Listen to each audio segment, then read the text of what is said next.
আসসালামু আলাইকুম, welcome back to my channel Rifa home. আজ আমি আপনাদেরকে আলু এবং ডিম দিয়ে খুব মজার কাবাব বানিয়ে দেখাবো। এটি বিকালের নাস্তায় বা বাচ্চাদের টিফিনে খুবই ভালো লাগবে খেতে। চলুন দেখে নিই আমাদের এই কাবাব বানাতে কী কী উপকরণ লাগছে। তো এখানে আমি একটি আলু এবং দুটি ডিম নিয়েছি সিদ্ধ করে। আর লাগছে ধনেপাতা কুচি, কাঁচামরিচ কুচি, পেঁয়াজ বেরেস্তা, লবণ, হলুদ গুঁড়া, গরম মশলার গুঁড়া, জিরার গুঁড়া, আদা রসুন বাটা এবং মরিচ গুঁড়া। আর লাগছে ব্রেড ক্রাম, পরিমাণ মতো তেল, বেসন। আমি এখানে বেসনটাকে একটু হালকা ভেজে নিয়েছি যাতে গন্ধটা না থাকে। আর এটা হচ্ছে ডিম। আমি এখন একটা গ্রেটারের সাহায্যে আলু এবং ডিম দুটোকে গ্রেট করে নেব এই মোটা অংশটা দিয়ে। আর এটার কারণ হচ্ছে আমি যদি হাত দিয়ে এটাকে ম্যাশ করতে যাই তাহলে আলুটার মধ্যে দানা দানা থেকে যাবে। আর যদি আমি এভাবে গ্রেট করে নিই তাহলে আলুটার মধ্যে দানাটা থাকবে না। তো এই জন্য আমি এখন এটাকে গ্রেট করে নেব। তো আমি এখানে আলু এবং দুটো ডিম খুব ভালোভাবে গ্রেট করে নিয়েছি। এখন আমি সব মশলা দিয়ে এটাকে মাখবো। তো প্রথমেই দিয়ে দিচ্ছি পেঁয়াজ বেরেস্তা, তারপর দিয়ে দিচ্ছি আদা রসুন বাটা, দিয়ে দিচ্ছি পরিমাণ মতো লবণ, কাঁচামরিচ কুচি, দিয়ে দিচ্ছি ভাজা জিরার গুঁড়ো, এখানে দিয়ে দিচ্ছি গরম মশলার গুঁড়ো,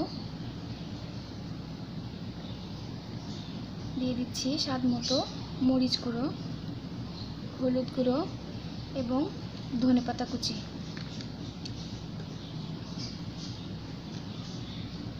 আর দিয়ে দিচ্ছি বেসন।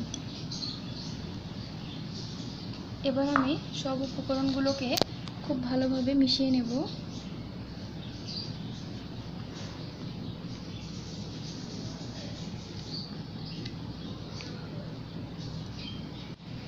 মাখা শেষ, আমি এখন এটাকে গোল গোল শেপ করে নেব এভাবে।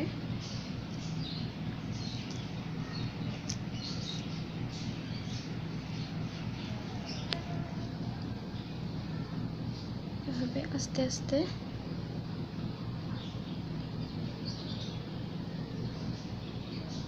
এরকম করে আমি সবগুলোকে গোল গোল করে শেপ করে বানিয়ে নেব।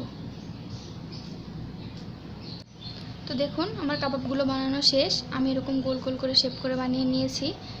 এবার আমি এগুলোকে ডিমের মধ্যে ডুবিয়ে তারপরে ব্রেড ক্রাম দিয়ে গড়িয়ে নেব।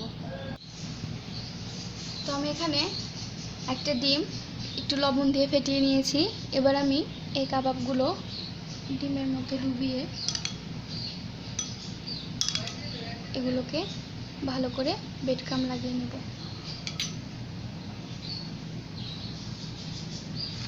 আমি এই ব্রেড ক্রামটা আমি বাড়িতে বানিয়েছি। আপনারা চাইলে বাজারে যে কিনতে পাওয়া যায় সেই ব্রেড ক্রামগুলোও দিতে পারেন। আমি এটাকে ভালো করে ব্রেড ক্রাম দিয়ে মুড়িয়ে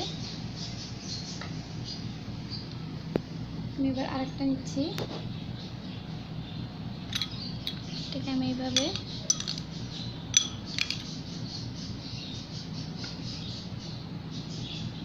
আমি সবগুলো কাবাব তৈরি করে নেব।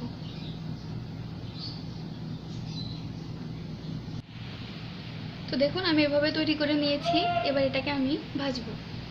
তো তেলটা গরম হয়ে গেছে। এবার আমি কাবাবগুলোকে দিয়ে দেব গরম তেলে। তবে খুব বেশি আছে ভাজতে যাবেন না, তাহলে কিন্তু পুড়ে যাবে।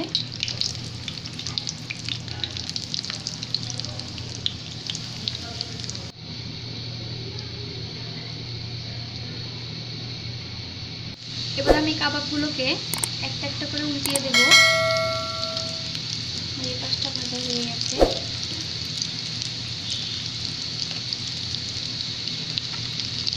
এটা আপনারা বিকালে নাস্তায়ও খেতে পারেন অথবা বাচ্চাদের টিফিনেও দিতে পারেন। তো কাবাবগুলো হয়ে গেছে ভাজা, দেখতেই পাচ্ছেন খুব সুন্দর একটা কালার হচ্ছে। এবার এটাকে আমি উঠিয়ে নেব।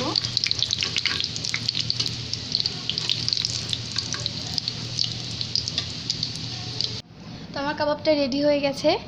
তো আপনাদের এটাকে ভেঙে দেখাচ্ছি। দেখুন এটা কতটা পারফেক্ট হয়েছে। তো আপনারা অবশ্যই এটা বাসায় ট্রাই করবেন বিকালে নাস্তায়, চায়ের আড্ডায়। আশা করি ভালো লাগবে।